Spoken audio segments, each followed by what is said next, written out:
Nachi, welcome to the show. I'm going to introduce you as the Seforim aficionado, the Seforim buff and maven.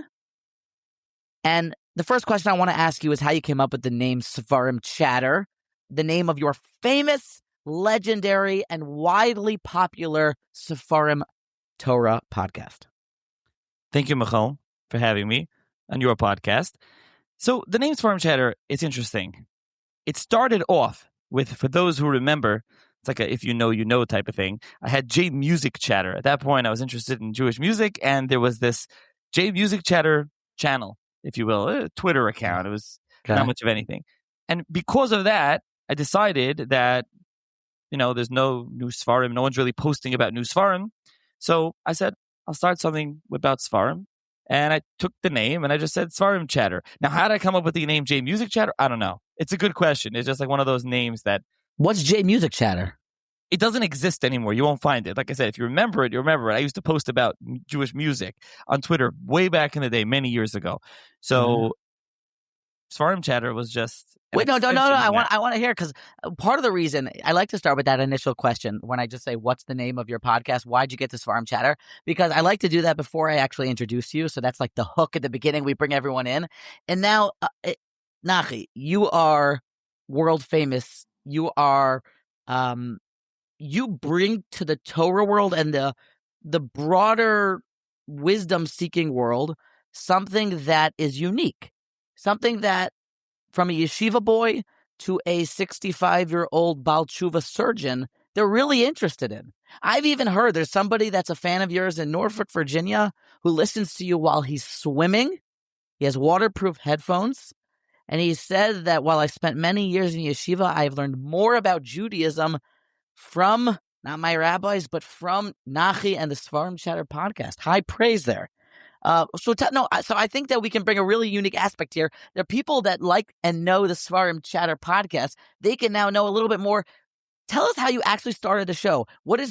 Elaborate for a second. Just what is the Jewish music Twitter? How you decided to then go into Seforim? What was the first episode? Just give us 2 to 3 minutes about that, because I think it'll be fascinating. Sure, absolutely. So, like I said, the name came just from happenstance from the Jewish music thing. Now, the podcast is like this. When I started Seforim Chatter, it was a Twitter account posting new Seforim, and eventually it became new books, academic books, Jewish history books, so not books like novels, but I was posting books from Torah Thought, from Art Scroll and Feldheim and Mosaica Press and Koren, and then gradually academic books, so Magnus and Bialik and Bar Ilan University and so on in Israel, and then here, Princeton and Yale and so on, academic books. Now, it was just, that's literally what it was. I've been a podcast listener for many years, going back to 2010. What was the first podcast you listened to? There were sports podcasts. So Colin Cowherd? No, not a Steelers fan. I'm a Steelers fan. They were Steelers podcasts. So that's what I was listening to back in the day. But not well before most people were listening to podcasts. Certainly, it was less popular than it is now. And so I always wanted to do a podcast. Actually, a year before. So, okay, let's fast forward. So now Seforim Chatter, I start this Twitter account. We're in 2016, 2017, somewhere over there. And a couple of years later, I decided I want to do a podcast. And I had a couple of different ideas how I was going to do it. Was I going to have a co-host? Was it going to be, I wasn't sure. Was it going to be new Seforim, old Seforim, rapid fire style, in-depth style? I wasn't sure how it was going to go. I actually recorded 1 or 2 clips. One day maybe I'll release it from the archive. They were unfinished, and they were going to be the Seforim Chatter podcast. It wasn't going to be what it is today, but I had this idea. I put that aside. I was studying for the LSAT, getting ready for law school. Things happened. COVID happened. I didn't get a chance to do it. But at the beginning of COVID, everyone was inside about 6 years ago, right? And so I decided, you know what? Let me just go record. At that point, Seforim Chatter was anonymous. People knew who I was, but I hadn't shown my face. I didn't say my name wasn't there publicly. How many followers did you have at that time? About 1,000, maybe a little more. But it's a big number. And I think the numbers in those days of Twitter, those were real. If you had 1,000, it was 1,000. It wasn't AI bots or whatever. It was real numbers. Twitter was a big matzif. Yeah. So I decided I'm going to go and I'm going to record a podcast. And the first podcast episode was just me talking about Seforim. I think there was the new Shem Agdalim then of the Chida, which is his bibliographic work. There was from Machon Amar put out. There was a sefer called Em Labina, Rabbi Yaakov Emden. It was Rabbi Yaakov Emden's marginal comments on his Kres Gedolos, which is in the British Library, I believe. And so there was a new edition of that. And he had meant it as a sefer, so Aim Lapid, a new edition. The first edition, rather, came out for manuscript. And so that was the first podcast. I did another one. It was done live on Twitter, like the worst way to jump, a podcaster, jump right live. And then the third episode, I had my good friend Israel Mizrahi Books in Brooklyn. I had him on as a guest. I had David Bashevkin, a couple other people. How many episodes are you up to now? Now we're up to over 450 episodes. So, and that's not including ones that are recorded. I probably, including the recorded unreleased ones, are about over 500, probably around 500. So this was a lot. Yeah, but at the time it was just record and release. I was recording them live, and it started off doing, again, interviews and so on. So that's really how it started. And then that's really where we are today. And by the way, today I'll say it's still on Twitter, but mostly more or less I'm on now WhatsApp. There's a WhatsApp community, new books, new Seforim book deals, and so on. That's really, and there's a WhatsApp status and so on. How do you support the show? In order to, I know that there costs subscriptions in order to host a podcast. There are subscriptions that you need in order to edit a podcast, in order to have video and to have audio and to have production and to have editing. You foot the bill yourself, or you raise money? So I'll tell you, when I started it, there was very little editing. There was very little of anything involved. I didn't even have a mic. Like I had nothing. I literally just started using my phone, and I had a Mac, and I just used my computer, recording into my computer. Eventually, yes, got equipment and so on. There also is subscription costs. I mean, they're not, as you know, astronomical, but there were subscription costs. But again, yes, and throughout, it was just me. Now, the podcast in the beginning, didn't make any money. Like the Twitter account for years didn't make any money. I mean, it's only later and more recently where I'm an Amazon affiliate, and some of the publishers, ArtScroll, Mosaic, Akoran, they're affiliates, so you post links, and that's displayed on the Seforim Chatter website, in the description that it's an affiliate. Use a link, you might earn a commission, as you have to do. So it says it there. There are generous sponsors. There are those that really are appreciative, enjoy the podcast. Gluck Plumbing, give them a shout, and some others, as well as there are those that want to just support the show, and there are those that want to advertise the product. But I tell this to people often, and I'll say it here. You start a podcast, something that you're interested in and good at, and you have a niche. And then eventually, if you're good at it, there's enough of listeners, you'll make money. But don't go into like, I'm going to create a podcast to make money. I don't think. Totally. And when I started, I also started during COVID. COVID was really bad for a lot of people, and it caused a lot of deaths. But I got married during COVID with 25 people, 30 people at my wedding. Actually, the whole world shut down. I moved back to Virginia. I was in Shidduchim for a year. Ended up marrying somebody in Virginia after a year in Shidduchim running around. Got married. The world still was shut down. Moved back to Lakewood. I wanted to go to Eretz Yisrael, but of course it was closed. Moved back to Lakewood, got back into the kollel, and by the time that the world opened up again, I was married. I think I already had a kid, anyway, I'm getting sidetracked. I digress. But I started a podcast because for that exact reason. Not that I wanted followers and I would love to make money on it, but because I actually had another similar idea where I loved to create obligations for myself. So let me go ahead and pop open a microphone, and I would say a Devar Torah and send it out on WhatsApp. And some people liked it, some people didn't. Eventually, I figured out that if you could just master your website and SEO and share with the right people and mess with the algorithms, even if you have nothing to say and you're a brutal, unlearned Amaret, you still can become viral and, tell your friends to hit the like and subscribe button. You can learn all about it. But to this day, there are episodes that will have a lot of views and a lot of listens, and some will have barely any, except for my mom and my grandma, who should live and be well, the biggest fans. But I would still do it even if nobody listened, because I want to either interview someone because I love to learn, or because I want to preach some idea or something. Anyway, what's your favorite episode you ever recorded? Favorite episode, and no hard feelings. It doesn't have to be a rabbi. It doesn't have to be an academic person. It could be male. It could be female. It could be right wing. It could be left wing. The most enjoyable podcast episode you ever recorded. We'll be back after a quick break. Be sure to subscribe to the Motivation Congregation on WhatsApp, where you can wake up on a highlight every single day with a Torah talk that is crafted to inspire and enlighten.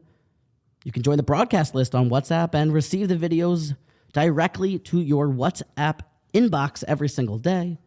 Plus, when you join on WhatsApp, you can stream the Motivation Congregation WhatsApp status that has all access to great newly published Seforim book reviews, You can watch the weekly trips to the Seforim store to stay in the know about all things of Torah literature, plus with behind-the-scenes looks, bonus content, and deep dives into great Torah sages' private lives. And we discuss them on their yard sites. There is a lot going on, and you can scroll down to find the link to join us on WhatsApp. I hope that you do, and I hope that you'll reach out and say hello. And once again, now back to the show, and I hope you enjoy the rest of this episode.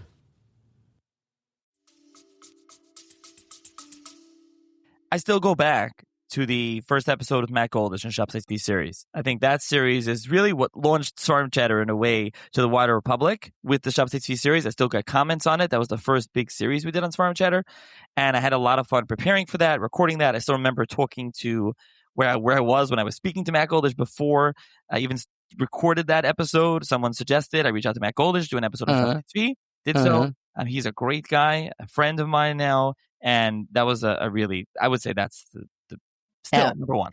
To Shabtai Tzvi, can we say it's interesting? I mean, you must have spent hours on it. Did he just have schizophrenia, or just probably had bipolar, a brutal case of bipolar OCD-ism? Yeah, you read Gershom Scholem. You can listen to the series and read Gershom Scholem's 1,000-page biography. Essentially, there's much more to the story than that. But if you just and you record everything from your house. You live in Lakewood. Live in Lakewood. Recorded from my house. Now, most of them, as we're doing it here over Riverside.fm, used to be over Zoom back in the day. It was poor audio quality. And I do some in person now, though. So I did one today in person. So sometimes we do, especially the small talks, very often. So we don't need to elaborate. I'm sure the audience knows about your small talks, your long talks. How many is it now? I'm trying to keep up, but I started from the first episode, and I'm trying to work my way forward. I forget how far in I got. What small talks are daily, weekly? Small talk is every Wednesday. Those are they're supposed to be 20 minutes or less. Recently, I've been very strict about that. Tried to cut it down. For a while, they crept up a little bit longer. They're really focused on a book. It's very short. The questions are, really tell a listener about your book. What's your book about? What are your sources? Give some examples. Who's the book meant for? What are you trying to accomplish with the book? And so on. They're very book focused. It's easier for me to prepare for. There's much less prep involved and so on. Those are on Wednesday. Sunday are the long form episodes. Love it. I love it. Weekly. I look forward to it. I listen in the car. Audio podcast is such a good avenue, right? And especially with 24/6. Do you get most of your listens down with 24/6? That's a good question. I think it's still Apple far and away. Far and away. Interesting. So for audio, for me, it's harder to get to rank for some of these words that I'm trying to rank for, like Parshas Vayakel Pekude, or rank for inspirational Torah that'll make me happy. Like ranking for that on Spotify is very hard. On Apple Podcasts, it's interesting. I could not rank without paying money for some of the words Torah and Parsha and Musar, but I rank for Rav Gamliel Rabinovich, the great Gadol.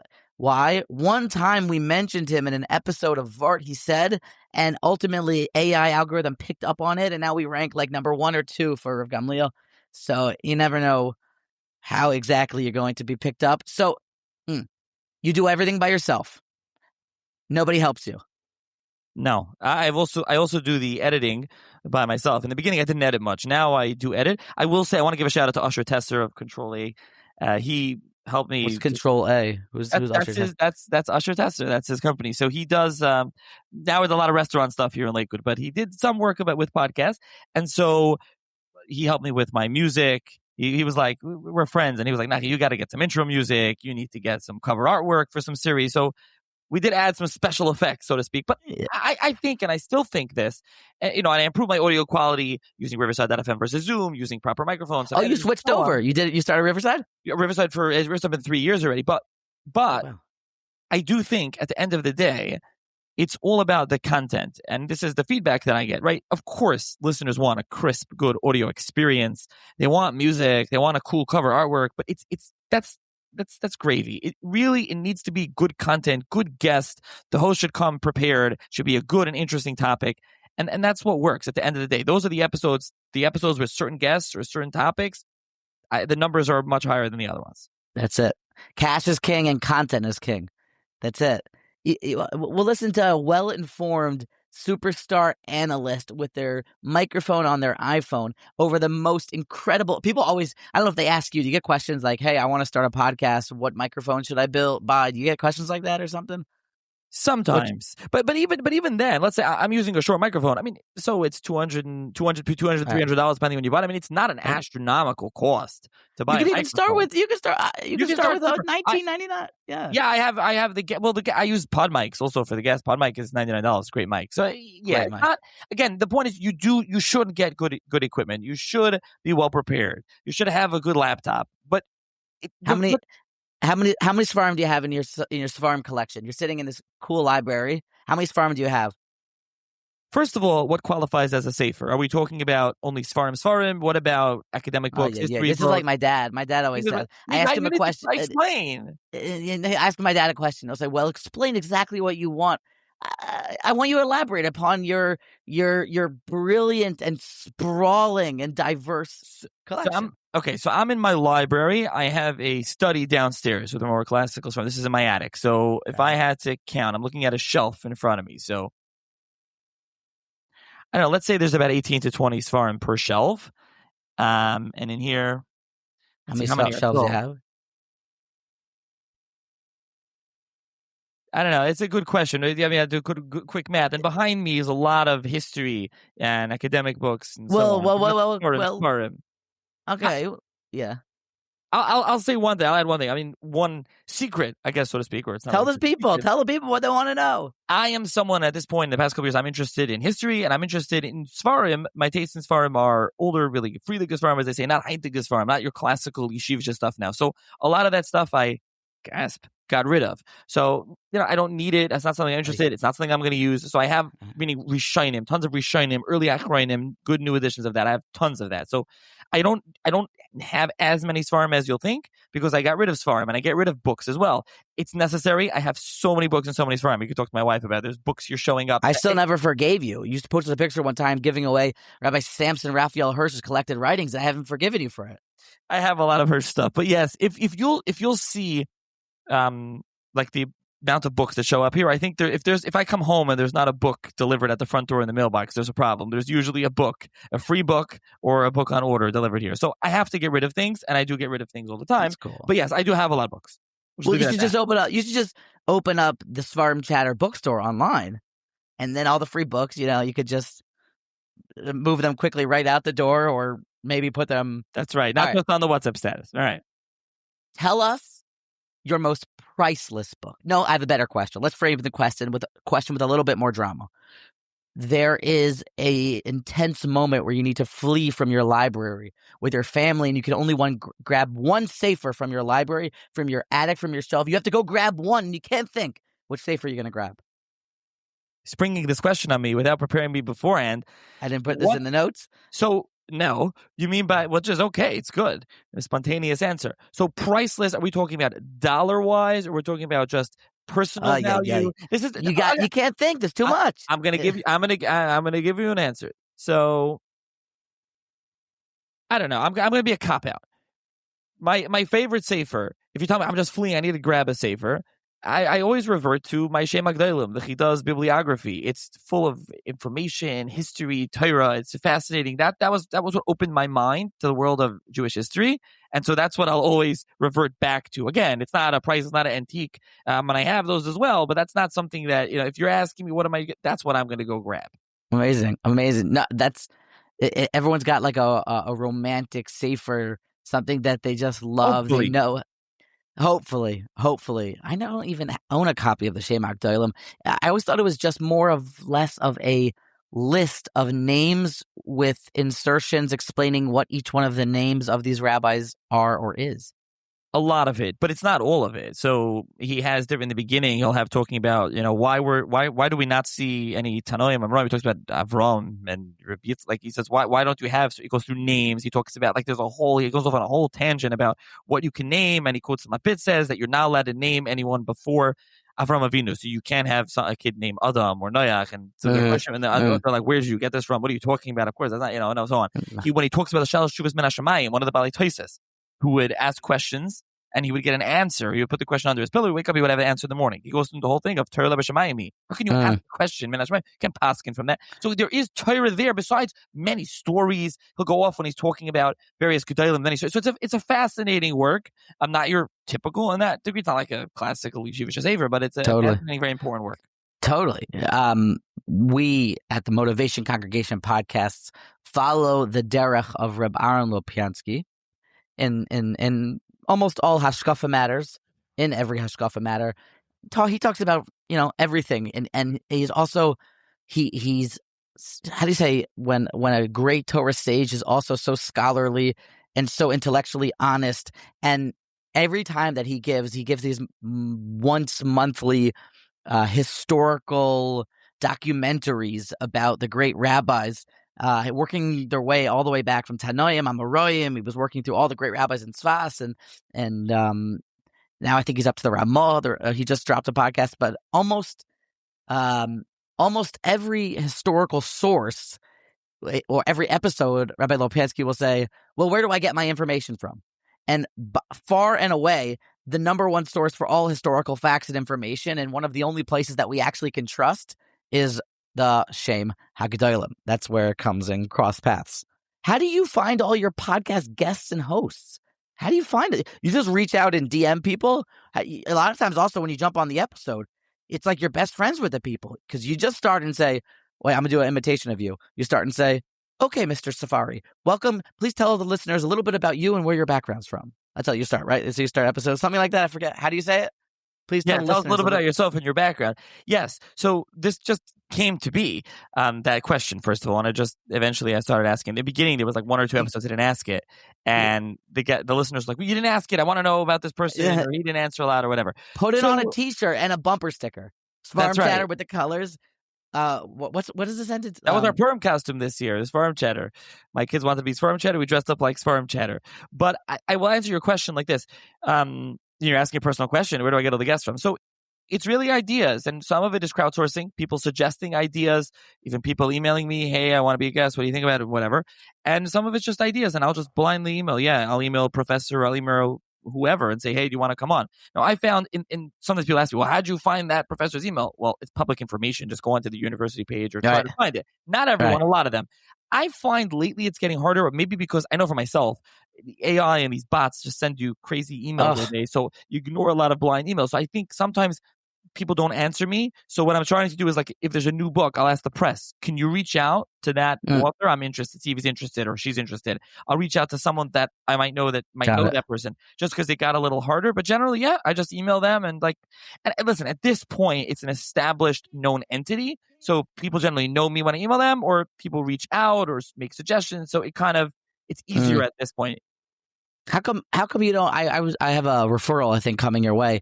You're a real estate attorney. How come you don't promote your services on your Seforim Chatter podcast? Negligent. I should. You should. If you're doing any real estate in New Jersey, come to Weinstein Law Office, PC. You can reach out to us. So yes, they definitely. You can also, if you're going to plug yourself, I'm going to plug myself. First, you should reach out to the realtor at Michael Brook at ImperialNJ.com. And then after that, you'll say that you heard about us through this episode. And then also, I'll forward you when we need an attorney review over to Seforim Chatter. Yes, but that's a valid question. Yeah. Okay. The reason for the episode, why I wanted to bring you on, is because far and away, no Sefer has been published in more editions, more frequently, more voluminously than the Haggadah. It's unique, the Haggadah. We're coming up to the Pesach season, or Hirsch calls the spring holiday. And it's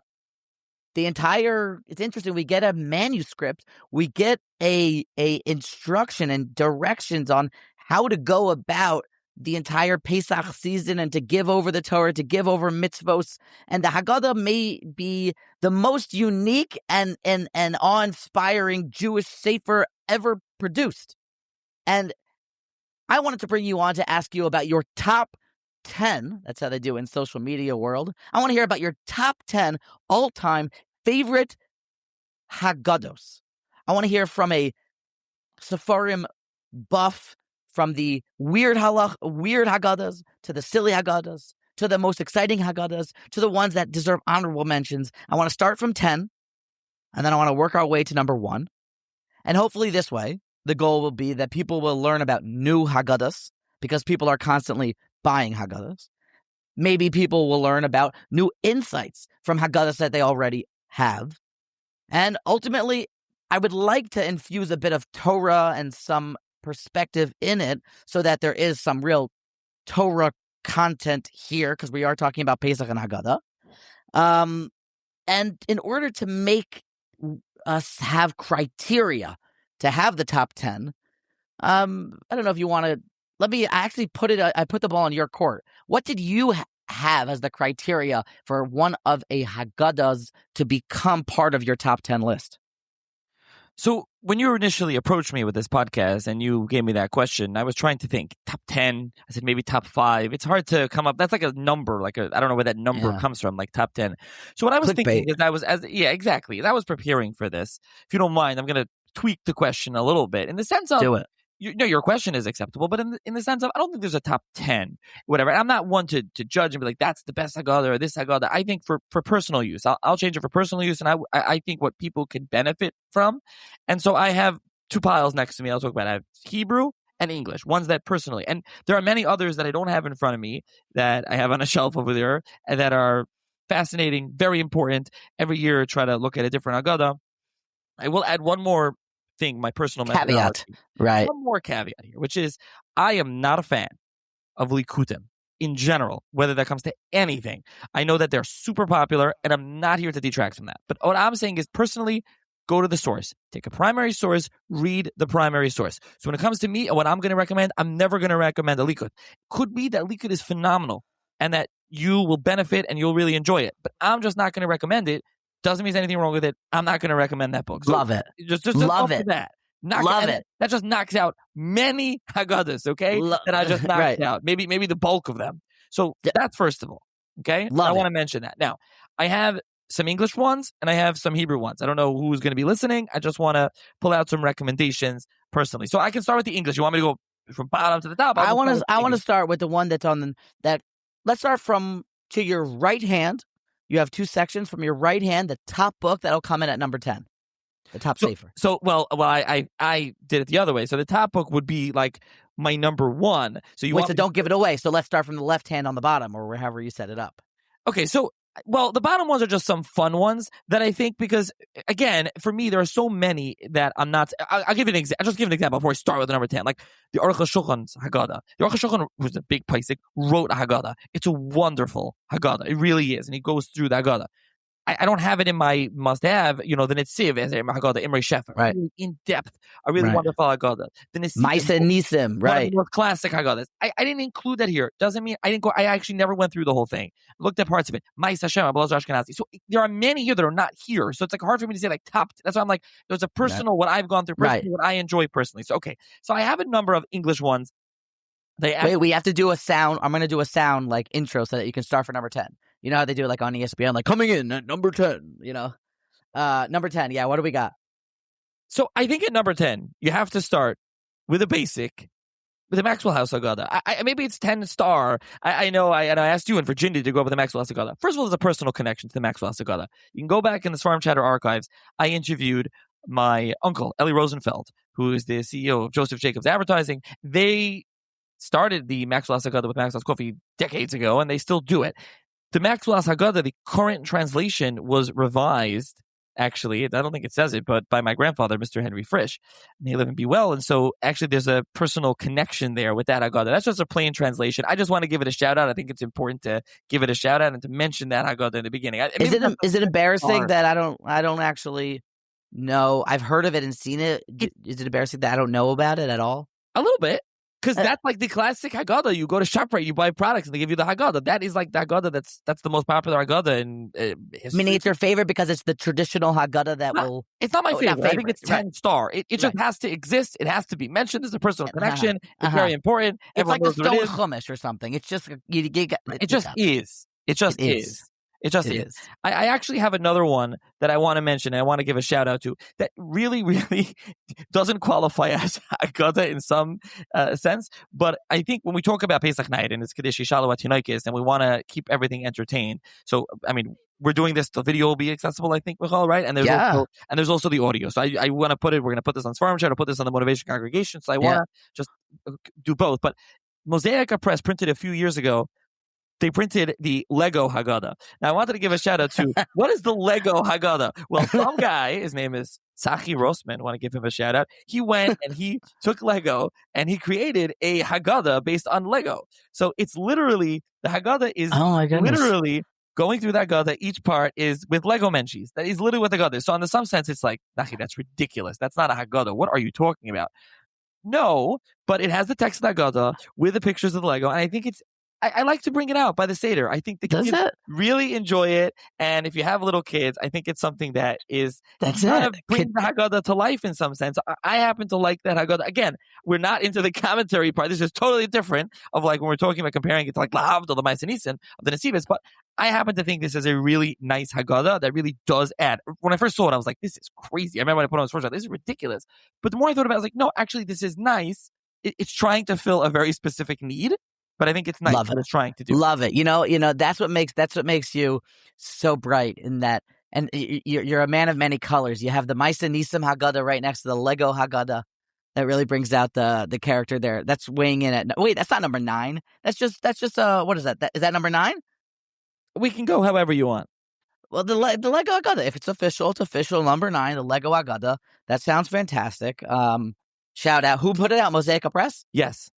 They're so good. The Haber family, Shui's amazing. Rabbi Haber was one of the Haber family members. It was a Rav in Norfolk, Virginia, where I'm from. He put out a Haggadah, an incredible Haggadah. You know, one of the things about Haggadahs, I hate to get off topic for a second, is some people write so much and that you can't actually miss out on the actual words of the Haggadah. Okay, I don't want to talk about myself. No, absolutely. I think usage. So I want to let's go to number 8, right? Let's go to another one. Another one that I want to give a shout out is to number 8. Is to my friend David Bashevkin. He put out a Haggadah a couple years ago that just one thought-provoking idea on each section of the Passover Seder with NCSY.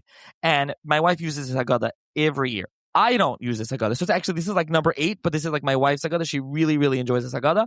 It's the NCSY Haggadah. So you can imagine like who it's geared towards, but it's really fun. It's got these really fun illustrations and images, and it's kind of incorporates some very lightly like pop culture and things like that. And it makes it feel very relevant, I think, and the images are nice. Again, it's something that I think is very enjoyable to use. And as the listener can hopefully see, I'm going for Haggadahs that I think are, when I thought of this, is ones that you can use and usage-wise. I'm not going for like, if we're talking like top 10 Haggadah, most purchased, or First of all, but even like the greatest Pirushim, like I said, who am I to rank that? I think that's ridiculous. I'm not qualified to rank them. I'm talking about like Haggadahs that you're going to use and things like that. The Rambam wrote a Haggadah at the end of his Hilchos Pesach, right? So you're going to rank the Rambam? It's kind of correct. You're not going to rank Haggadah. It doesn't make any sense. I'm just saying things so I happen to like that one. I want to mention, if you want to go to number 7, I actually don't have it with me. Number 7. I want to think that most people think is like, and maybe this should be number 1, by the way, but let's just say it's the Little Measure Says Haggadah. I think for many people, this is the number 1 Haggadah. It's a phenomenal Haggadah. It's not in front of me. Absolutely you don't phenomenal have it? Haggadah. I don't have it in front of me. I couldn't find it. It's somewhere in my house. That is, I think number 7 or number 1. I think that's just an absolutely all the Little Measure Says stuff. That's what I grew up on. We had, I don't know if you have it, and you grew up in Lakewood. Yes. I don't know if you have it. We had this thing called like groups, like during Musaf, where the Kinderlach would run out and one of the members of the community would bring everybody back, and we'd play Gaga and eat bubblegum and listen to stories about the Parsha. And it always was based on the Little Measure Says. And some of the most foundational points of the Parsha came through there. It was always well done and always shares some of the most paramount points of that topic. So very nice selection, if I may say, at number 7. Okay. So 6. Okay, 6. So 6, I think, is just, I have to stick this in here. I don't know if it really belongs here, in all fairness. Maybe I should have picked something else, but I do want to mention the Sarajevo Haggadah. So the Sarajevo Haggadah is maybe the who? The Sarajevo in Bosnia. It's maybe the most famous Haggadah in the world. Well, talk to us as not scholars. It's just regular kids. The Sarajevo Haggadah is a Haggadah that was discovered in 1894. It's a Haggadah that was written manuscript. There are many manuscript Haggadahs. This is from Spain. I believe it's 13th century. I could be wrong. Just going offhand. And this Haggadah was created by using exquisite craftsmanship. The art, the color, the images. It's an absolutely gorgeous Haggadah. I have a facsimile of it. It's absolutely beautiful. I actually did a podcast years ago with Professor Shalom Sabar, who's an art historian on it. And you can see through the Sarajevo Haggadah, like that the artist was actually incorporating various different midrashim going through it. And it's actually fascinating to see like which medrash they were going with as they drew the... So it came out of the 1300s? Yeah, again, it's not printed. It's a manuscript. There's no commentary. Right. It's just a illustrated Haggadah. There's some very fascinating things about it. One of the most fascinating things is in Maggid. I don't know if you can see it here. Yeah, everyone around the table, and there's this dark-skinned woman here that nobody knows who it is. It's actually in the subject. One of Geraldine Brooks's novels talks about it. Like it's actually part of a novel. Like everyone's trying to figure out like who is that in the Haggadah? What is that person doing there? Again, I just think it's very necessary to include it. There's also the bird's head Haggadah, where the mystery of why everybody in the Haggadah has a bird's head in the manuscript. Maybe that's because you can't draw images of people. No one really knows. There's many other Haggadahs. I would basically, I'm taking the Sarajevo Haggadah in number 6 to lump it together with all these illustrated Haggadahs. There's something called illustrated Haggadahs. There's actually the Holzer family has published the medieval illustrated Haggadah, where you can see they have 2 editions. One is just with illustrations. One also has the commentary of Rabbi Joseph Soloveitchik, the Rav, and they included his commentary as well. And it's illuminated, illustrated. This was a thing in the Middle Ages, in the High Middle Ages. They would illustrate beautifully these Haggadahs. They were very important. And remember, the Seder was the highlight of the year. For many people, they would sit down, every family, right? Maybe in some sense, that's why the Haggadah is the number 1 book, is because that is when every family leads the Seder. So for this reason, I just want to lump them all together and just give them all a mention. Now, does it have the same text, same script? Is it the same there's slight variations, but yeah, it's more or less the same. And it's images by, do we know if that person is a holy Torah scholar or just a good artist? We don't know. That you can read up extensively on the Sarajevo Haggadah. How much am I paying for it if I buy it? The facsimile? I don't know what word you just said. Okay, so it means a photocopy. The Sarajevo Haggadah there's only one of them. It's housed in Sarajevo. It's priceless. The manuscript is worth millions. There's so you can buy someone made high quality scans, photocopies on them. The one I have was done by the museum in Bosnia. I don't think it's available. I'll give a shout out to Menachem Butler, who sold copies a couple of years ago. I don't think it's around anymore. Wow. It comes with a complete book analyzing all the arts and where it was coming from, the midrashim and all the history of it. It's a fascinating read by Professor Shalom Sabar. It's just I want to. How do you read all of this? When do you work? During the day. But I just want to say I'm basically again lumping together many other illustrated, the Prague Haggadah, and then there's various Amsterdam Haggadah, all the illustrated Haggadahs, manuscripts, and then print. I think there's a lot you can learn. And again, going with that whole theme of you can add on. So now I can go. Where are we up to? Number 5, number 6. I think that was 6, right? So number 5, we can finally turn to a commentary. I want to mention Haggadah Pesach Ma'aser Rabbi Elazar, not Elazar, Rabbi Elazar Fleckless, who actually it's going to be his 200th yard site now, and I actually recorded a 3-part miniseries on Rabbi Elazar Fleckless. That series was actually sponsored by Mechon Netzach Yaakov, who published this Haggadah. They did a phenomenal job. Rabbi Fleckless was a Talmud Muvak of the Nahi Yehuda. He's the Nahi Yehuda's prize student. And he has a number of Seforim, Tshuva Ava being the most famous. That's his Shalos Tshuvas, his responsa. And his Haggadah is really just wonderful. Like everything that he does, he was a wonderful writer. He wrote B'Melitza, so he would weave into his words quotations, like the Chidah, quotations from Tanakh and from that only if you're a scholar that you pick up that he's it's hard sometimes to read. Right. Yeah, and so it's really... What language is it? Regular Hebrew? Regular standard Hebrew. It's a wonderful, wonderful Haggadah. It's got a green cover. You can buy in Ma'aser Rabbi Elazar. It's quite very, very enjoyable Haggadah. It's not... You have to get used to his writing, that flowery style writing of Prague, but once you're used to that writing, it's very enjoyable. Highly recommended. Wow. And well, let's just say if we open up on that Haggadah, read us one line from... I'm always interested to hear, of course, there's a lot of ink to spill about Maggid, but what are their comments? Let's say, is he writing about Nirtza? What does he say about Chad Gad Yah? Does he have something that So many Haggadahs don't talk about Haggadah because it's a much later edition, right? It's not really standard part of the Haggadah text. Is it not? That sounds controversial. It's in my Haggadah. Well, it's there, but it's a much later song, right? It's a later edition. So many Haggadahs don't have it, and most Mefarshim don't talk about Haggadah. And it's a whole interesting song. I thought it was that the Gra says that this is... Yeah, but it's not like your standard... He actually does have a little bit on Haggadah. But actually, this is an interesting... He has a little bit of an interesting kind of piece. So, but yeah... You would not like to share with us. It's kind of, I'll have to go through it. I want to go through it and then share it with you. But that's a different kind of piece. Yeah. Got it. Okay. So that's coming in at number 5. Was that 6 or 5? 5. That was 5. Wow. We are breaking into the more exciting and anticipated 4, 3, 2, 1. If you want to, here, I'll give you an example for my Rabbi Elazar. Just I'm taking from my highlights here, what I highlighted and noted here. So where he's talking about in the beginning of Maggid, he says, right, if Hashem would not have taken us out of Egypt. So what does he says? So again, this is the middle of a piece. So there's other parts that he's saying, but just taking out a snippet. This is what the Maggid is telling you. He's being medactic. He's trying to tell you, if Hashem didn't take us out, meaning to say, God himself. Hashem sent a shliach. Al Yedei Malach, he sent a Malach. Oy Al Yedei Saraf of a Chedaimer, he sent a emissary. The Shibud would possibly come back. A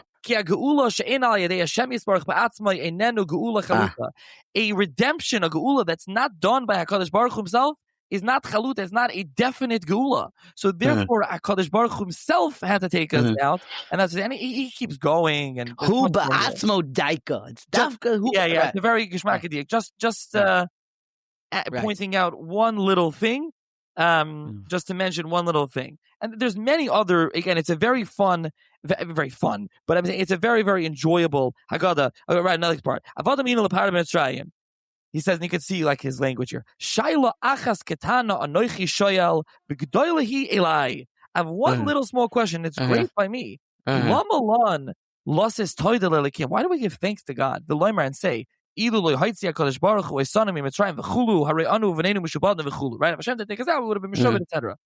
V'chi chalila in HaKadosh Baruch Hu zeichar bris shekar zeram. Do you think Chalila Hashem's not going to remember the bris? He made a treaty with Abraham, right? No problem. I'll take you out of Mitzrayim. You think he's meant for this? He's not going to pull through? He promised he's going to do it. Hashem promised, right? He said, Ki gari is a rechav et goyim, revav inu esam arba me'ashana, v'achachin yetz b'chosh gadol. Vada yeh nemon bebrisei l'kayim amoroi. Arba me'ashana, v'achachin yetzu. After 400 years, God promised he has to take the Jews out. There's no choice. He doesn't have a choice. So what's the big shvach?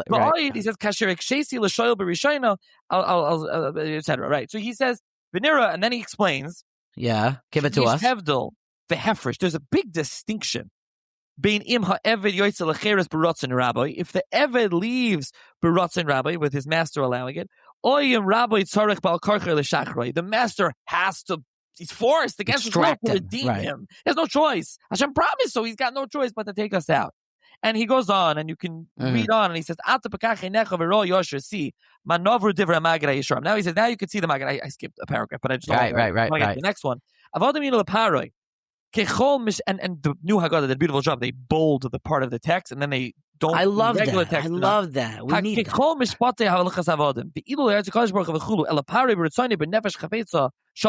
Pare would have sent us out because Hashem made it. It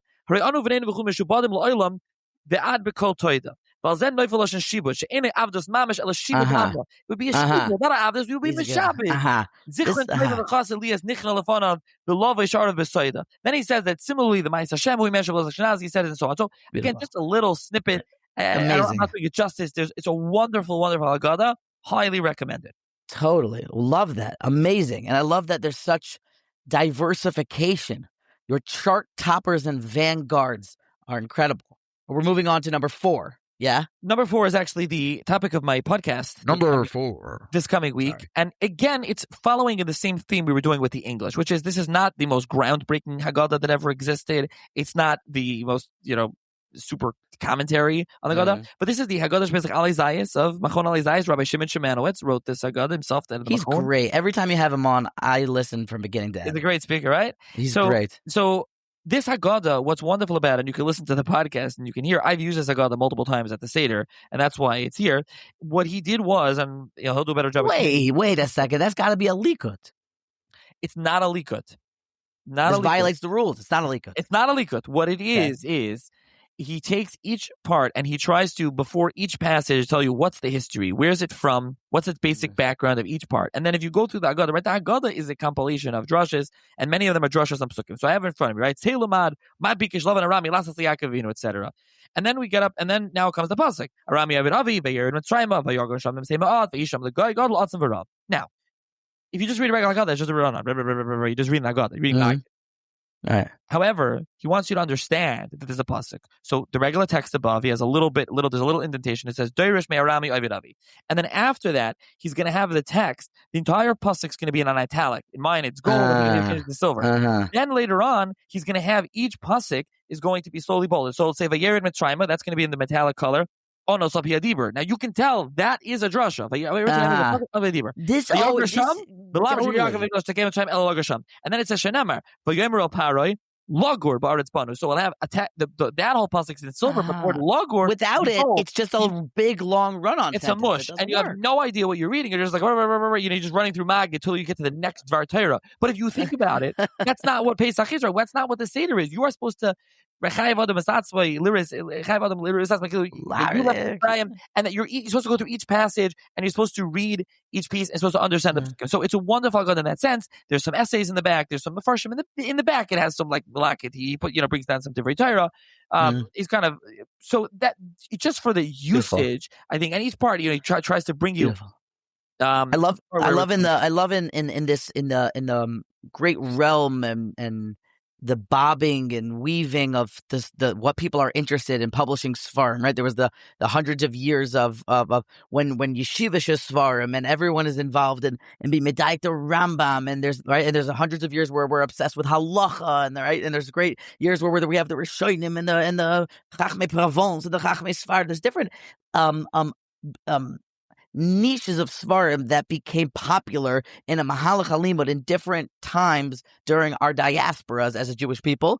And over the most recent 5-10 years, I am so much enjoying that. It seems like we kind of got very involved in Drush and Haggadah and for the Haggadah, in-depth mystical things. And it's very exciting how a lot of the Haggadahs are kipshuto. It's very exciting when, like this type of Haggadah, where we're getting back to the basics. We're trying to understand vosh, state, duh. There's the Haggadah kipshuta, and yeah, 100%. I agree. So now you want to go on to number 3? Cool. Let's go on to number 3. Number 3. Okay, the Haggadah Shel Pesach of the Gra, the Vilna Gaon. So the Vilna Gaon did not write a commentary on Haggadah. This is the commentary that was written down by his Talmud, or Menachem Mendel Shklov, and I think this is from the Gra by his Seder. I've used the simple Mosadav Cook edition, which has the Gra, and then Likutim, little collections from the Gra's other writings. That's not a regular Likud Sefer, by the way. That's other Gra's other stuff. If it's the Gra, it's all allowed. So I think the Gra, it's wonderful. It's light. It's easy. You can run through. It's systematic. I've never, in my entire 28 years of life, I never heard anyone say that the Gra's Seforim are easy and light. I didn't say the Gra's Seforim easy and light. The Haggadah Shel Pesach, I think, is easy and light. I would say it's pretty sure. I'll give you a part that one. Have you ever seen his Bear Hagra, where he says about the Gra? Of course, I'm not saying the Vilna Gaon is easy. I'm saying the Haggadah. Again, he didn't write the Haggadah. That's his commentary. Let me read you some of. Let's talk about the Keneged Abarbanel to Torah. Right, 4 sons. Who are the 4 sons? Wise, evil. One doesn't know what to ask, and the simple one. Okay, so who would you say is it? Let's say 2 versus 2. What would you say? I would say it is. I would say it's 2 versus 2. The one who there's an evil one, and the one who doesn't know how to ask is probably on the bad side, and the simple and the good one are on the good side. All right, I'll read you from the Gra. Okay, it says mitzvah 4 times. There's 3 times in Parshas Boy and 1 in Parshas V'Schanan. And he says they're all changed and they're all different, and that's what's going on in the drushes. We're not going to go through this whole thing; it's quite long. But I want to explain one part. He says, "Chacham hu Talmud Chacham." Okay? The Chacham is a Talmud Chacham. Ve'hepech mimenu, who's the opposite of a Talmud Chacham? Who's the opposite of a Talmud Chacham? Someone who doesn't like to learn Torah. He's not a mavakesh. I don't know. Is that the opposite of a Talmud Chacham? What's the opposite of a Talmud Chacham? A Talmud means a student. So the opposite of a Talmud Chacham is she'enei elishal. That's the opposite of a Talmud Chacham. He's not a Talmud Chacham. He doesn't know what he's doing. He's not a Talmud Chacham. It's not a tzaddik. I didn't say tzaddik. See, that's the Gra is going to come. You'll see. It's not a tzaddik. The Chacham in the Haggadah, according to the Gra, is not a tzaddik. That's a mistake. He's a Talmud Chacham. The opposite of a Talmud Chacham is like the Gra. Any day elishal. Who's the other one? Tam? Tam is hoilich b'tmimus. He's a tamim. He's a tzaddik. That's what a tam is. And who's the opposite of a tam? A rasha. There's a different reading of the Haggadah. Wow, the opposite totally. of him is the rasha. And he says the pasuk in Eiv, tam v'rasham hu mechala. It's a tam and a rasha. You see that, right? And he said, you have to read your Haggadah. When you get up to Abarbanel this year, chacham v'she'enei elishal, tam v'rasha. You're reading wrong. You're reading the pasuk. You put the comma in the wrong spot. Right. So the Gra is different. The wording. Now, again, that's not the standard. Most of the Persians don't say like this. I understand this. Right. Wow. Now, why? So, okay, the question is, hold on. Why does it say Chacham Rasha, Tam Shein Lishal? The order is wrong in the Haggadah. Why Chacham Rasha? Right, yeah. Kiloi Ratz L'Sayim Rasha. We can't end with a Rasha. We got to stick with there. You don't end off with a Rasha. And now he goes through extensively, going through. I went through one year. This actually is my most heavily annotated Haggadah. I have notes all over this Haggadah. But I went through that. The Gra Haggadah is a wonderful, wonderful Haggadah. There's some other wonderful parts of the Haggadah, but that's one of the big chidushim of the Gra. And and it's so who's number one? So the Tam is the good one. Yeah, well, that's the Chacham too. The Chacham is Tam Chacham. But then he goes through, right, Ma'id Zachukim. The Chacham says, Ma'id Zachukim Mashpatim, right? So just to read you more, these are two shilas, the Gra says. Ma'id Zachukim Mashpatim, V'hainu Kiba Pesach Yesh Gimel Yonah. There's three things. Eidos, V'chukim, U'Mashpatim. Dainu Pesach V'matzes Eidos, Kihein Ala Nisim V'aneflo, Es Oshal Hashem. Hashem did Nisim for us. Asher who Eidos the Chol Boy Olam Shechina Shor Yisrael. That's the Eidos that there was a Shechina that Hashem was in charge of Klal Yisrael. V'amishpatim hein dinei mitzvahs. V'mitzvahs atzmon k'moy al toichli mimenu na v'sharei dvarim hamurim ba'is ha'parsha. Love it. V'chukim hu ma shenemar v'zois chukas ha'pesach chol ben necher v'chulu. Right. That's his first question. Shall I say Shnia? The Pesach atzma, Pesach itself. V'roi se she'en b'mitzvah zu kol Yisrael shavin. Right? Because when Zevach, so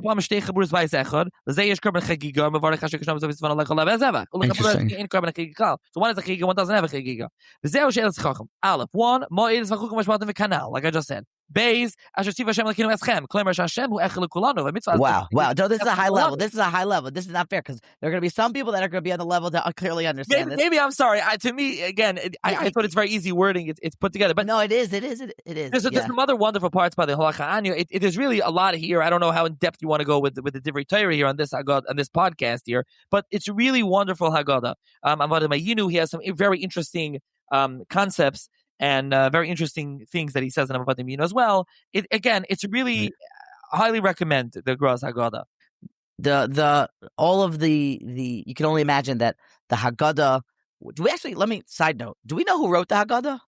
No, we have no idea. No, that's it. Just there's no. It's a compilation. There's a lot of stuff that's in many. There's a lot from Mishnayos, Arei Pesachim, Drushes, Midrashim. It's a compilation. I'll quote Rabbi Shimon Shimano said on the Haggadah. He says, "Does anybody say who's the Baal HaSiddur? Who put together the Seder, the current Seder as we have it in its current iteration? Isn't it Anshe Knesset Haggadah? But not in the current iteration that we have it today. That the core of the Seder, not the whole Seder. Right. So this is inquiry. I mean, this is Judaism. This is Yiddishkeit. This is what we have. This is the Haggadah. Got it. All right. There's funny. There's a lot of different nuances of the Haggadah that only as I get older do I try to figure out why we do them. Your family, do you dip your pinky into the cup and take out some wine? You do that also? Of course. And by Yachatz, there's nothing exciting there. Everybody washes by you by Orchatz or just the Tata? Everybody washes, but no bracha. Right. The Rishonim, but most of the Rishonim hold you're supposed to make a bracha, but we don't. Baltaisis, etc. Right. Okay. Before we turn to our Halacha podcast, let's move on to number 2. Number 2 is a personal favorite of mine. Many know I'm interested in and have an affinity towards Italian Jews and Italian Jewry. So I need to have an Italian. I enjoy them. I think they're interesting. They're unique. They're different. They were always Seforino's Italian. Seforino was many. They were cultured. Else? They were enlightened in a sense. They knew many things. Oh, they spoke enlightened. Well, no, they were right. The Renaissance early. They spoke Italian. They're Latin. You can. Ramchal's Italian. Yeah, the Ramchal is Italian. The Ramchal attended the University of Padua, right? The Ramchal went to university. Right. I listened to that one. So the Ramchal, there's a lot. Italians are very interesting. So and also okay. So there's a Haggadah published called Medrash Bechiddush. So this was written by a big Italian gadol named Rabbi Elazar Foa. He's a student of the Ramami Fano, not Fano, and Rabbi Nachman Fano. So this is actually, which is not my typical. It's, I would say, very, very, very light Kabbalah in here. And also with Pshat. It's a really wonderful, fascinating Haggadah. This was published by Machon Hoid V'Hodar. Volvi Gutman Reich published it. He's doing amazing work. He's actually working on the Sefer Gurin Arnon from this Gadol as well. They published a number of Svarim, but it's a beautiful edition. There's a lengthy introduction for those that like history. There's some fascinating history in here. Introductions are the best. Anyone who's They also published the commentary of the Kimcha Avishuna.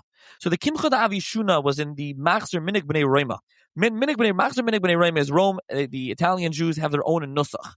Okay, it predates Ashkenaz, and they have their own nusach. So in that Machzer, a commentary is written. It's anonymous. It's probably written by Rabbi Yochanan Trevis from Italy, and this is 16th century, and believe.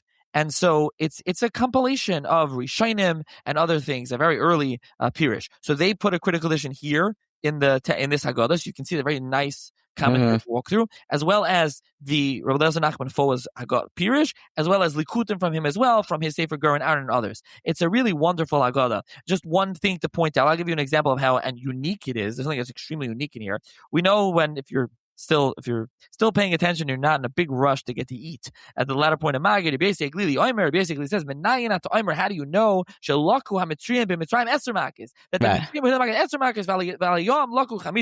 you need the math brain for this one. So what were the 50 makkos that happened? We only know the 10. What were the 50? So Rabbi Medrash Bechiddush goes through every single one. All 50? All 50. What? Give us some of them. What other makkos happened that we don't know about? He'll explain to you, and he breaks down. It's written beautifully in the new one. So let's find a small one that we can read for the listener that they can understand. And he's darshaning really Az Yashir. Okay, that's where he's coming from. That's the basis for a lot of that.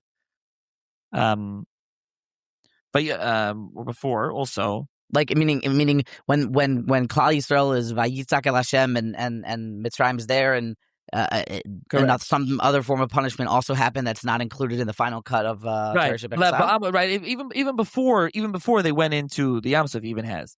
So he says he'll have over here. Let's take this one. The whole night, right? They didn't know where they were going. Blind. These are other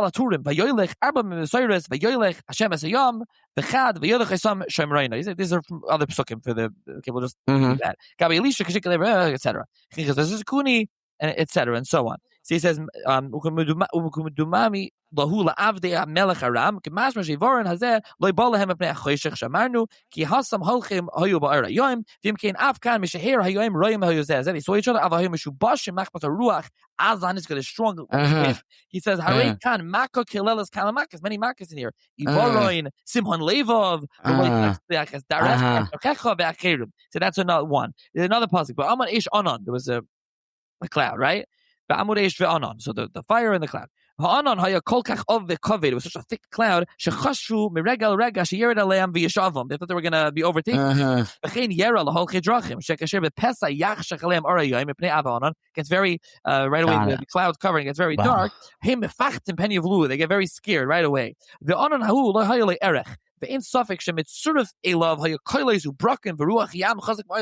that's also part of the yom.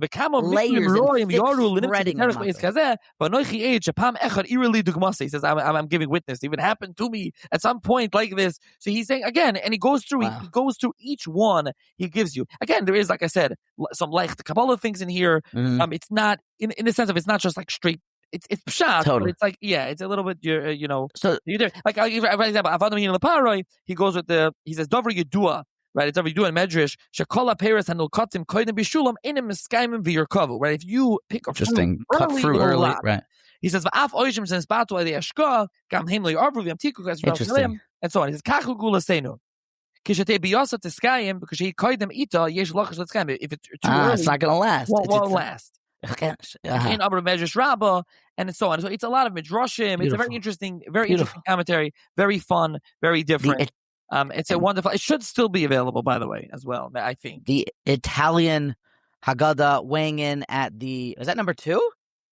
Yeah, personal. Again, personal. I doubt that would be on many people's number 2, but my personal. No, but that's the godless of this is your top 10. This is something that, well, before we get to number 1, because we have to bring in some sauce and make it exciting before we introduce it number 1. By the way, for the listeners, hopefully number 1 is obvious, but go ahead. Yeah. Well, you're talking about Rabbi Yerucham's Haggadah? Which one are you talking about? You talking about Rav Hirsch's Haggadah? No, you must be talking about, I don't know. I can't think of it. I can't think of it, you know. Wait, before we get to number 1, don't reveal number 1. First of all, maybe we'll put in like a little commercial break here. So, you know, because you have to do it right before, you know, we'll be right back with the show. But runner up. Give me the most rare Haggadah you've ever put your hands on. Rare. Antique rare Haggadah. I don't know if any. I haven't come across many rare Haggadahs actually.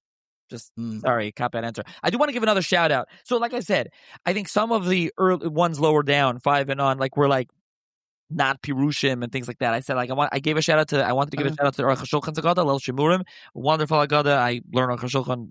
Love the Aruch HaShulchan. That's a great Haggadah. I've heard you rant about that. I actually quote you one time. I think you said at one time that Reb Shmuel Kamenetsky told you that you can paskin with either the Kaf HaChaim, the Aruch HaShulchan, or the Mishnah Berurah, which whoever's the most maker. No, I asked Reb Shmuel when I was in Philly. He said, "Yeah, you're a Litvak."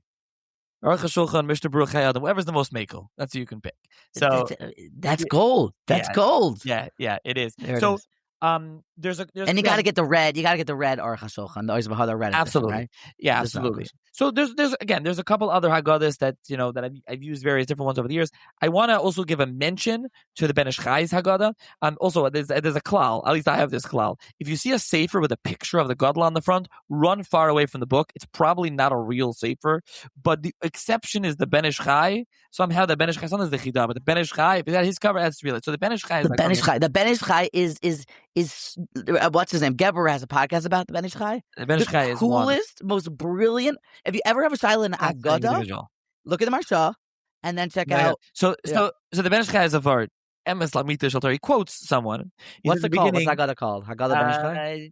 You could find it in the Ben Ish Chai. It has a name, but I have it. It's all called the Ben Yada. It's all after name. No, it's a Ben Ish Chai, but it has a name for it. No, it has a name for the Haggadah. So his Haggadah in the beginning he says, Manashtana Lezmi Kol Aliles. What's Manashtana? It's not a paraphrase. He said that the children come and they see you. You just start off like, Holach Ma'anya, Duchlavasana, Kol Dichvin, Yesivi Echel, right? You tell everyone, come in, any poor man, come inside the house. So the kid goes, says, Tati, Abba, whole year, the poor guy knocks on the door. And you say, hey, give him $1. Close the door. I don't want to give tzedakah. He says, now you're inviting them in? You tell them, come in. Tonight you're inviting that Niyam into us? It's great. Tati, all of a sudden you got kind? Mom, is emes lamita. I say this every Seder. I have a lot of hanah from this shtickle in the Ben Ish Chai. It's right in the beginning of the Ben Ish Chai's Haggadah. Wow. Oh, I think that's going to be like the clickbait video image that we'll send around on social media. What a great chap. I love it. So Ben Ish Chai, we don't know what it's called, but that is another. What other mentions? Who else do you want to mention? Spanish, German, English, Russian, fellow followers, subscribers, interesting Haggadahs, expensive Haggadahs, Haggadahs that made you upset that you wish were never printed. There's too many to name. So we're not going to go to the ones that made me upset because much of what's written on the Haggadah doesn't belong. Like I mentioned, listen, I gave a shout out to Lego Haggadah. In the beginning, I was like, Lego Haggadah? What was with the Lego Haggadah? But again, I think it's interesting. Do you remember the Lipa Schmelzer Haggadah back in the day? I don't remember that.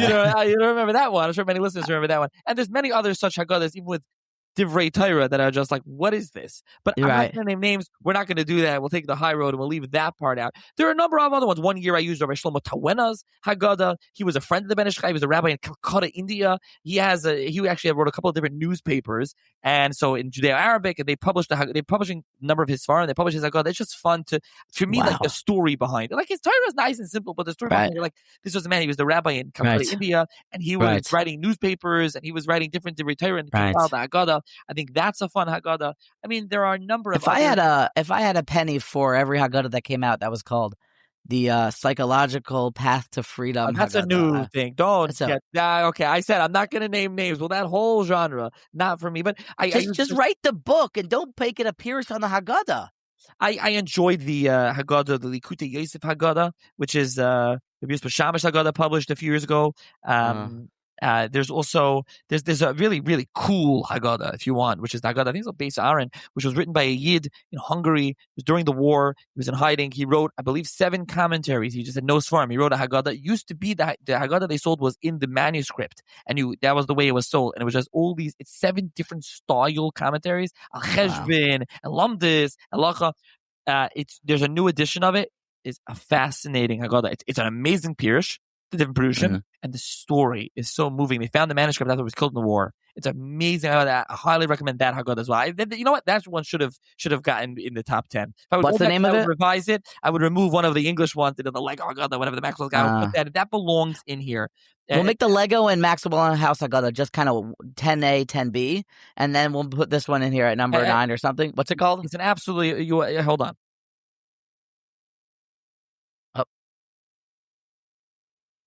For those not watching with video, Nachi has stepped away to go get the Sefer. He has returned. The Haggadah Shel Pesach, Beis Avram, Beis Aharon. This Haggadah was written by Avram Aaron Friedman. Okay, and this Haggadah has, I'll read you the Mefarshim, actually 9. Agudas Ezaiv al derech Haggadah, Agadata, Brechus Becheshben al derech Cheshben, Ruach Hadasha, which is Chedushin, Hadeya v'Hadiber Shitois v'Nuschayis, so various textual changes. I like that a lot. Marble Saper, Likut mi Midrashim v'Sfarim, it's a collection of Midrashim, and then Beis Aharon has 4.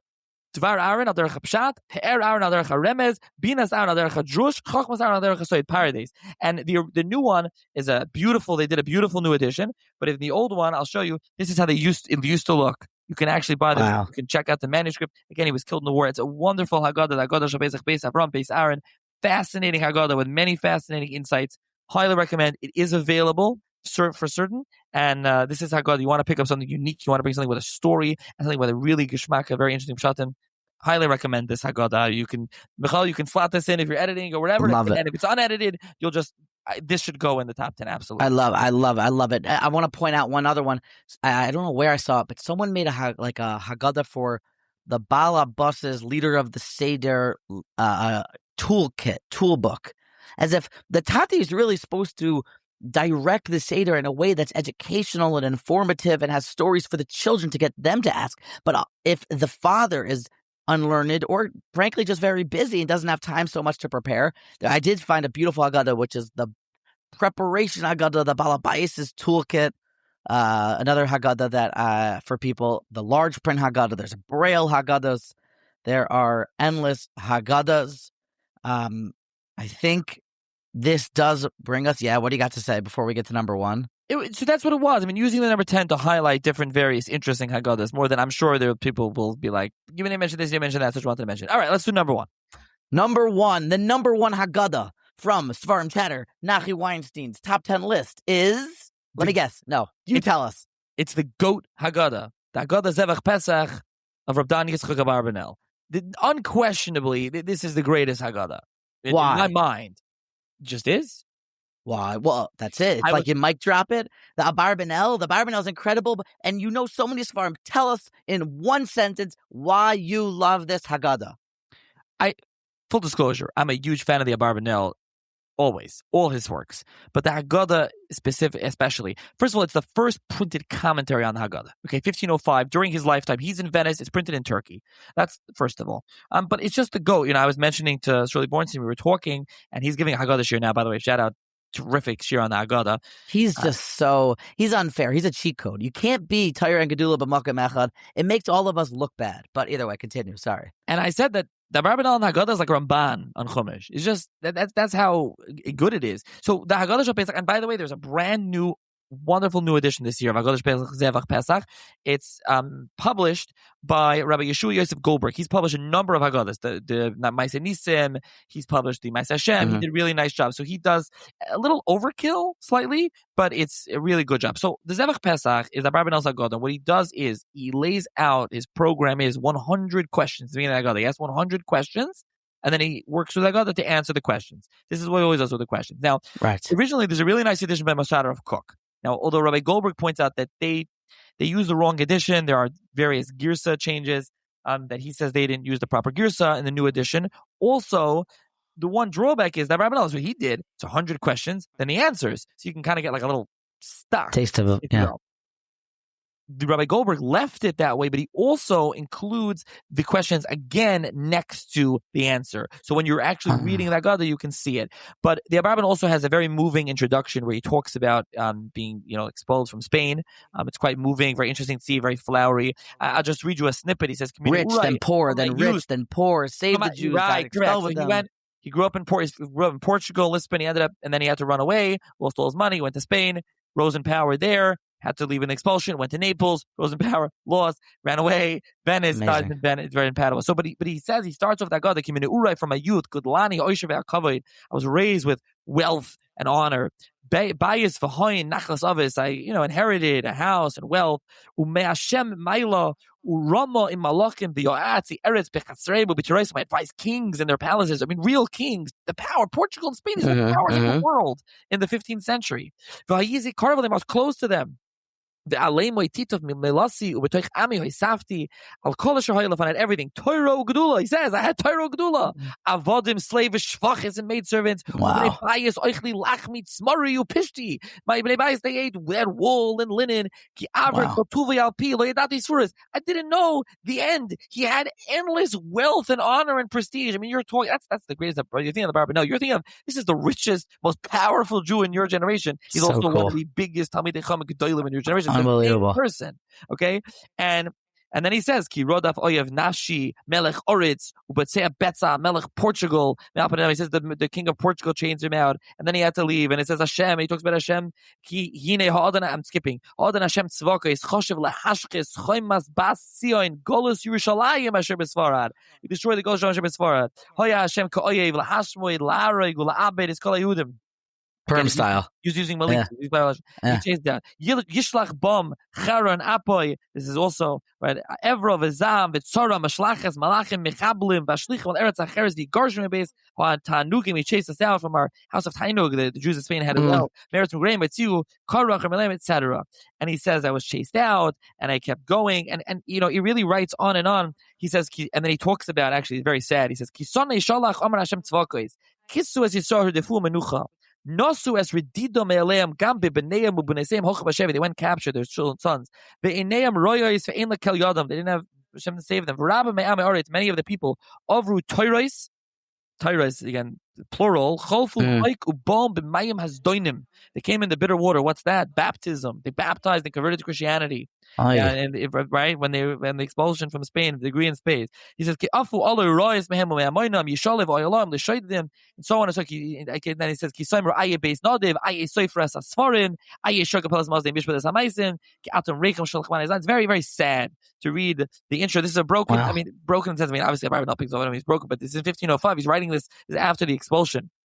And he says, "Nati Oimrim hine yoim ba moyed and Pesach ul Hashem moitzi asirim beis avodim. Hashem took us out from avodim. Vini ata is doidim olay tishtapich nafshi tzara v'yogin emtza v'nafshi shemeim aroimama zacharti yom mikedem. I remember the days eleh mayadi v'simchas pischi v'soyda leka olay oli hoishiv adel kashleis zilazeisim etc." It's very moving to see. Again, he's talking about the Gula. He's talking about it in the 10 questions, the 100 questions rather. Amazing. I want to read you question 10. He says, he said, some of the what's the 10th question? On Avodah Meyinu. Ki mahir vachnu, asked the Rabbi, what did we gain? Anshe HaGolos Kamainu, us today in Golos Ayim, Kishiyotzav Esenim Mitzrayim, that we left Mitzrayim. L'shenomar to save, Ilu Le'et HaKadosh Baruch Hu Mitzrayim, Adayin, Onu V'nei B'nei V'nei, Mishubad Meyinu L'far Mitzrayim. Hashem didn't take it that we would still be in Egypt. Maybe we would be better in Egypt than today we are in Rome, the Golos Edoim and the Golos Yishmael. Wow. What a powerful question. And what our fathers said, we want to go back to Egypt. It would have been better. All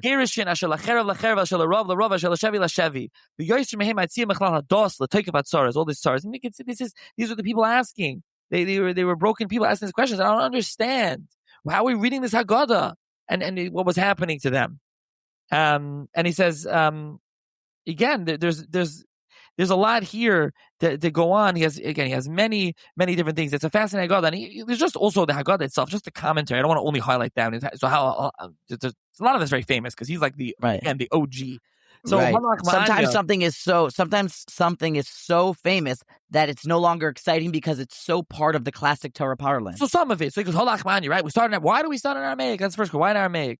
So he says, right. Okay, first of all, he says the first answer that he says is he brings different answers. So some say, because the Mazikin don't understand, right? We know this answer. The demons don't understand. The demons don't understand Lashon Kodesh, so they don't understand Aramaic. They don't understand Lashon Kodesh. So we say in Aramaic that they shouldn't have reshus to come in. So he says, I don't agree with that. Well, the Malachim also don't understand Aramaic, right? He says, one, b'metzias hashedim. He has an issue with the metzias of shedim. Oh, I love it. I love this type of stuff. First of all, I have a problem with this.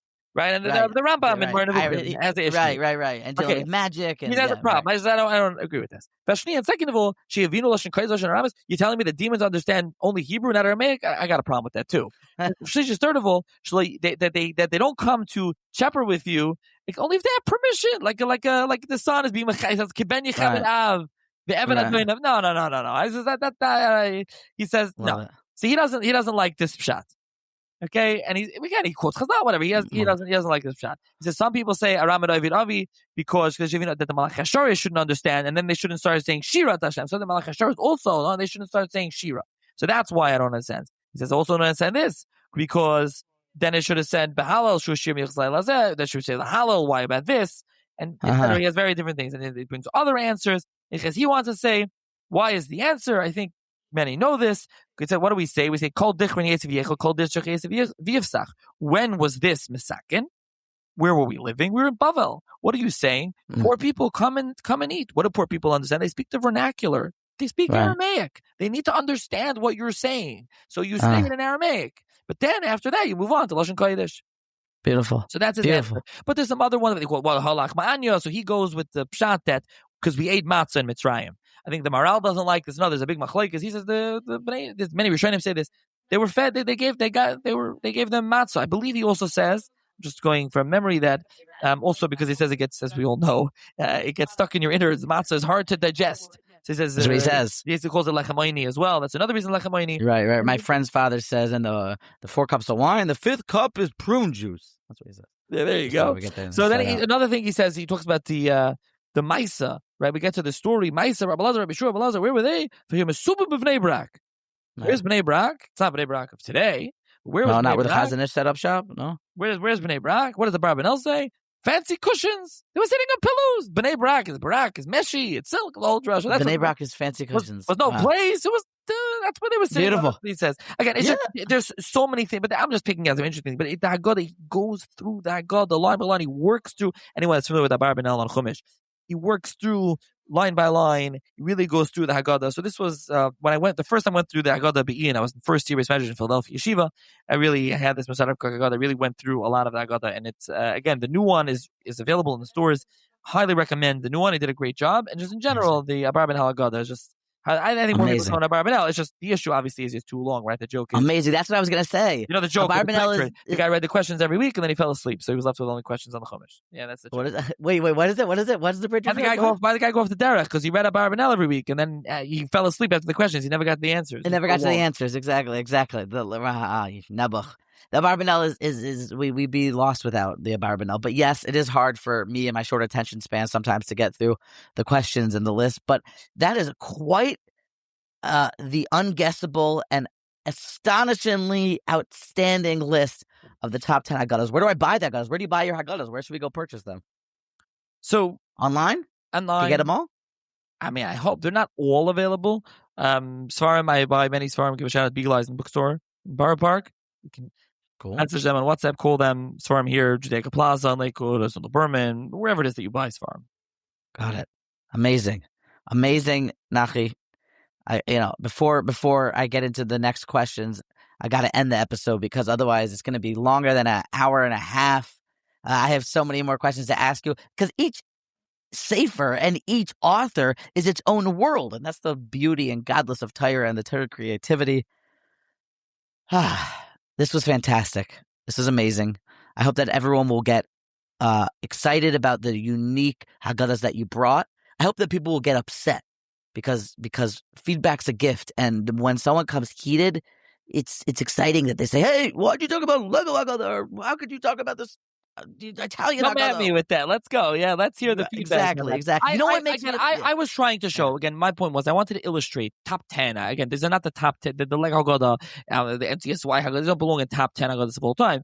It's just I want to illustrate various different Haggadahs I think are important, worth highlighting, and Haggadahs that are for use at the Seder. Again, why I mentioned the Ali Zayis Haggadah. I think it's useful Haggadah to use at the Seder. You're going to learn beforehand.